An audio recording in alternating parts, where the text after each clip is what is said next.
Narcotics task force highly professional बंदे higher कीते ने, चाहे वो लॉ अफसर होण, चाहे वो फोरेंसिक दे होण, चाहे होर जांच दे अधिकारी होण, ते अपनी होणगे इन्हां दे। पंजाब सरकार में है नशे के खिलाफ जीरो टॉलरेंस। पंजाब सरकार का एक और कठोर कदम। शिकायत दर्ज करवाने के लिए मैसेज करें 9779100200 पर।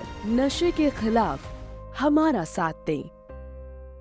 भाजपा नेता प्रतुल शाहदेव ने कहा, झारखंड कैबिनेट में हिस्सेदारी को लेकर कांग्रेस ने उप मुख्यमंत्री पद की मांग की, जिसे जेएमएम ने मना कर दिया। जनता के हित पर ध्यान नहीं है, किसको कितने पद मिलेंगे ये फोकस है। राजद को एक भी पद नहीं मिलेगा। देखिए, हम लोगों ने तो सरकार को शुभकामनाएं दी थी और सफल कार्यकाल के लिए हमारी इच्छा भी है कि वो सफलता से अपना कार्यकाल पूरा करे। लेकिन जिस तरीके से यहाँ आप देखिए राजनीतिक रूप से मारकाट मचा हुआ है, कैबिनेट के बर्थ के लिए उप मुख्यमंत्री का डिमांड किया कांग्रेस ने और उसको झारखंड मुक्ति मोर्चा ने मना कर दिया। तो यहाँ पे जो जनता के हित में बात होनी चाहिए वो फोकस हटा हुआ है। यहाँ किसको कितना बर्थ मिलेगा, झारखंड मुक्ति मोर्चा के फॉर्मूला जो तय कर रही है उसके हिसाब से तो कांग्रेस 3 बर्थ पे रह जाएगी, राजद को एक भी बर्थ नहीं मिलेगा। तो क्या सारे 10 मंत्री जो हैं वो झारखंड मुक्ति मोर्चा के होंगे? तो ये अभी सरकार की शुरुआत ही हुई है और ये आपसी खींचातानी दिखने लगी। तो ये हमेशा होता है, इंडी गठबंधन का जहां सरकार बनती है इनको नीति सिद्धांत से कम मतलब होता है। ये इनके प्रक्रिया सत्ता में आ जाते हैं और उसके बाद इनका असली चेहरा दिखना शुरू हो जाता है।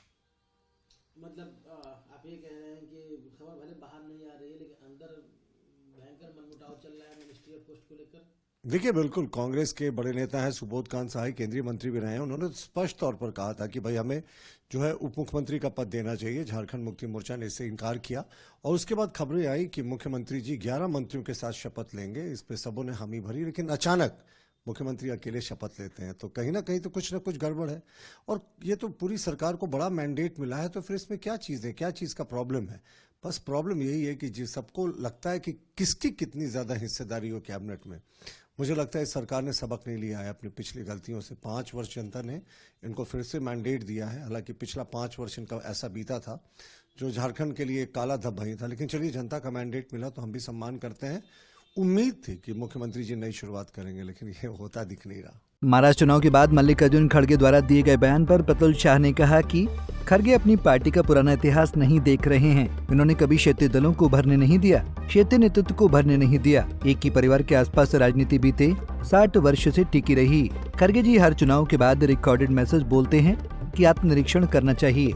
ये 2-3 राज्यों में बच गए हैं और एक आध में सहयोगियों के साथ हैं। ये पुरानी पार्टी है और हम चाहते हैं कि सशक्त विपक्ष के रूप में सब जगह रहे, लेकिन ये खुद नहीं होना चाहते तो हाथ बढ़कर आगे नहीं बढ़ा सकते। देखिए, खड़गे साहब पता नहीं अपने पार्टी का पुराना इतिहास नहीं देख रहे हैं। इन्होंने तो कभी भी क्षेत्रीय दलों को उभरने नहीं दिया, क्षेत्रीय नेतृत्व को अपने पार्टी का उभरने नहीं दिया। यहाँ तो सिर्फ एक ही परिवार के आसपास इनकी राजनीति जो है वो पिछले 60 वर्षों से टिकी रही, वो गांधी परिवार था। कोई भी क्षेत्रीय नेता जो थोड़ा बहुत भी बढ़ना चाहता था तो उसका क्या हश्र आप देखें। जो माधवराव सिंधिया की बात करें, जितेंद्र सिंह की बात करें, सचिन पायलट ने भी लगभग पार्टी छोड़ी दी थी। तो इनके जितने बड़े नेता थे क्षेत्रीय स्तर पर जिनका पकड़ था, सबको इन्होंने कट टू साइज करके रखा। तो मल्लिकार्जुन खड़गे साहब हर एक हार के बाद कांग्रेस के आला नेता लगता है उसी लूप में वही रिकॉर्डेड मैसेजेस जो है वो फिर से बोलते हैं कि भाई इंट्रोस्पेक्शन करना चाहिए, पार्टी में आंतरिक डिसिप्लिन होना चाहिए। पर ये कब तक? 3 बार ये केंद्र में हार चुके हैं। अगर आप पूरे देश का नक्शा देखें तो बमुश्किल 2-3 राज्यों में ये बच गए हैं, एक आध राज्य में सहयोगी के साथ बचे, लेकिन फिर भी कांग्रेस ने सबक नहीं लिया। हम भी चाहते हैं, सबसे पुराना दल है, एक सशक्त विपक्ष की भूमिका में सब जगह रहे, लेकिन अगर यही सशक्त नहीं होना चाहते तो हम इनको हाथ पकड़ के तो आगे नहीं बढ़ा सकते। एक बंगाल और झारखंड के बीच में थोड़ी सी तनातनी दिखाई दे रही है। बंगाल सरकार ने झारखंड में आलू की सप्लाई रोक दी है, इसको किस तरह से देखते हैं? देखिए, ममता बनर्जी जी आई, शपथ में शरीक हुई और जाते जाते झारखंड को रिटर्न गिफ्ट दे दिया। उन्होंने जो आलू लदे ट्रक थे जो वेस्ट बंगाल से झारखंड इंटर कर रहे थे, सब पर रोक लगा दी और उससे झारखंड की कीमतों में, आलू की कीमतों में जबरदस्त उछाल आया है। जनता त्राहिमाम कर रही है महंगाई से।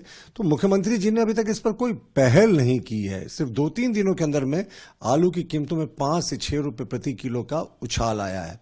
तो मुख्यमंत्री जी के शपथ में आने के तुरंत बाद ममता बनर्जी जी का ये रिटर्न गिफ्ट समझ से परे है। हमें लगता है कि मुख्यमंत्री जी को सीएम टू सीएम इस मुद्दे को उठाना चाहिए, क्योंकि ये आम लोगों से जुड़ा मुद्दा है और इससे जनता परेशान हो रही है। बीजेपी नेता प्रतुल सहदेव ने आगे कहा, हम लोगों ने तो नई सरकार को शुभकामनाएं दी थी।